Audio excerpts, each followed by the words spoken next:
ধন্যবাদ এবং স্বাগত জানাচ্ছি আরটি পডকাস্টে। আজকে আমি কথা বলবো হোয়াট ইজ অ্যাংজাইটি, অ্যাংজাইটি নিয়ে। অ্যাংজাইটি কী? আসলে অ্যাংজাইটি একটা মানসিক রোগের অবস্থান। আপনারা জানেন যে মানসিক রোগের বিভিন্ন ধরন রয়েছে।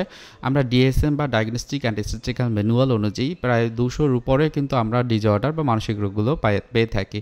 প্রত্যেকটা ডিসঅর্ডারের কিন্তু আলাদা আলাদা বৈশিষ্ট্য আছে। অ্যাংজাইটি হচ্ছে এমন একটা ডিসঅর্ডার যেখানে ওই ব্যক্তি বিভিন্ন রকমের নেতিবাচক চিন্তা তার ভিতরে বা অহেতুক চিন্তা তার ভিতরে থাকে, যেটা বেশিরভাগ ক্ষেত্রেই ভবিষ্যতের নিয়ে।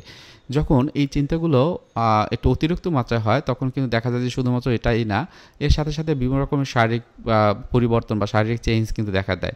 হয়তোবা ওই ব্যক্তি যখন অ্যাংজাইটিতে পড়ে তখন তার শরীরে দেখা যায় যে বুক দরফার করে, হাত পা কাঁপে, মাথা গরম হয়ে যায়, কোনো কিছুতে বিভিন্ন রকমের টেনশন করে এবং অল্পতেই মনে হচ্ছে যে আমি দ্বিধাগ্রস্ত হয়ে পড়ছি, কনফিউশন, হতাশা, এগুলো কিন্তু তাদের ক্ষেত্রে হতে থাকে।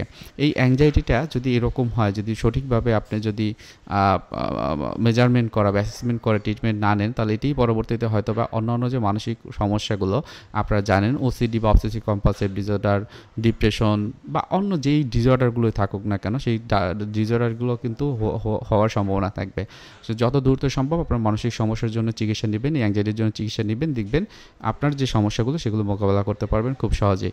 পরবর্তীতে আমরা আরও বিস্তারিত কথা বলবো, আশা করি আমাদের সাথেই থাকবেন। ধন্যবাদ।